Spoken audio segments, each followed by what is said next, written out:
ஹரே கிருஷ்ணா கிருஷ்ணா கிருஷ்ணா ஹரே ஹரே, ஹரே ராமா ராமா ராமா ஹரே ஹரே.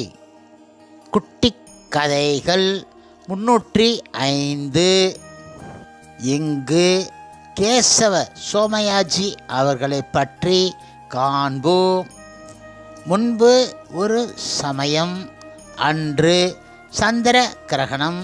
சமுத்திர ஸ்நானம் செய்ய முழுமுதற் கடவுள் மற்றும் பரமபுருஷ பகவான் ஸ்ரீ கிருஷ்ணரின் தூய பக்தரான ஆசுரி கேசவ சோமயாஜி திருவல்லிக்கேணி கடற்கரைக்கு வந்தார். ஸ்நானம் தர்ப்பணம் முடித்து சப்த ரிஷிகளும் தவம் செய்து தரிசித்த பார்த்தசாரதி கோவிலுக்கு சென்றார். எதிர்பட்ட ஒரு நண்பர், சோமயாஜி, உனக்கும் வயதாகவில்லையா? காலாகாலத்தில் புத்திரன் பிறக்க வேண்டாமா? பல வேள்விகள் நடத்தி சர்வக்கிரது என்ற பட்டம் பெற்ற நீங்கள் உங்களுக்காக ஏன் ஒரு யாகம் செய்து கொள்ளக்கூடாது என்ற கேள்வியை எழுப்பினார். ஆசுரி கேசவ சோமயாஜிக்கும் அது சரியென தோன்றியது.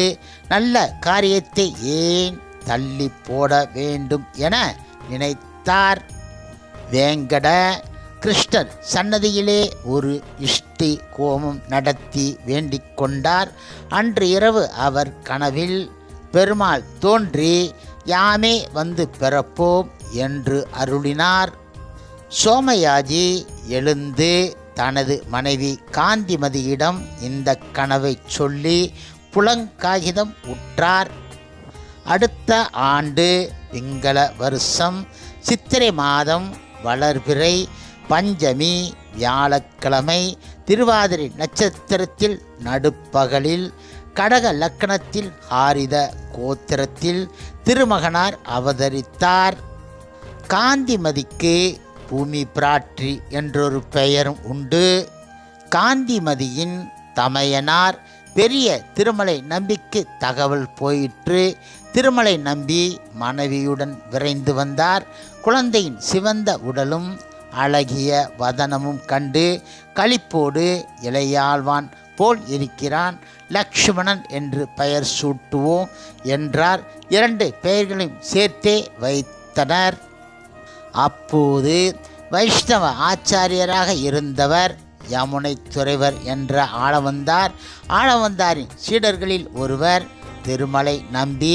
ஸ்ரீ சைல பூரணர் என்ற பெயரும் இவருக்கு உண்டு.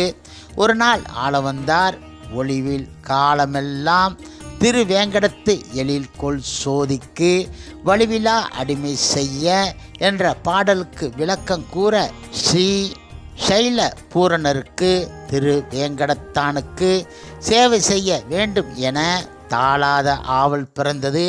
எழுந்து கைகட்டி வாய் புதைத்து நின்றார். யாது வேண்டும்? பாடலில் ஐயமோ எனக் கேட்டார் ஆளவந்தார். இல்லை, அடியேனுக்கு திருமலை சென்று சேவை செய்ய வேண்டும் என அவா தோன்றும் அளவு வியாக்கியானம் அமைந்து இருந்தது. அனுமதி தர வேண்டும் என்றார் ஸ்ரீ சைல பூரணர். ஆளவந்தார் புன்னகையோடு, ஏழுமலையான் திருவுளத்துக்கு குறுக்கே நிற்க எவரால் முடியும்? சென்று வாரும் என்று அருளினார். அன்று முதல் திருமலை நம்பி என்ற பெயர் அவருக்கு வந்தது. திருமலை நம்பிக்கு 2 தங்கைகள். மூத்த சகோதரி காந்திமதி, இளையவள் மகாதேவி. இளையவள் மழலை மங்களத்தில் கமல நயன பட்டருக்கு வாழ்க்கைப்பட்டு இருந்தால் பெரிய பிராட்டி என்றே அவளை அழைப்பார்கள். மகாதேவிக்கு ராமானுஜர் பிறந்து 8 ஆண்டுகள் கழித்து குரோதன ஆண்டு தை மாதம் பௌர்ணமி புனர்பூசம் நட்சத்திரத்தில் இவர்களுக்கு புதல்வன் பிறந்தான். இதற்கும் திருமலை நம்பி குடும்பத்தோடு வந்து கோவிந்தன் என பெயர் சூட்டினார். காலாகாலத்தில் அன்னப்பிரசனம் உபநயனம் எல்லாம் இருவருக்கும் நடந்தது.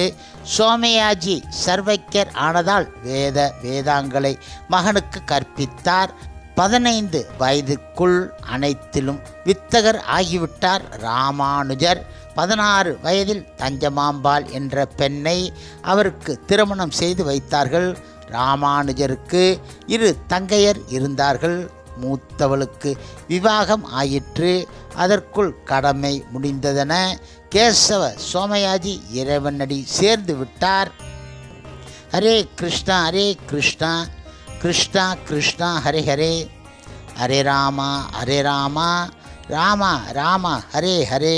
ஸ்ரீல பிரபுபாதரின் சேவையில் இஸ்கான் பக்தர்கள்.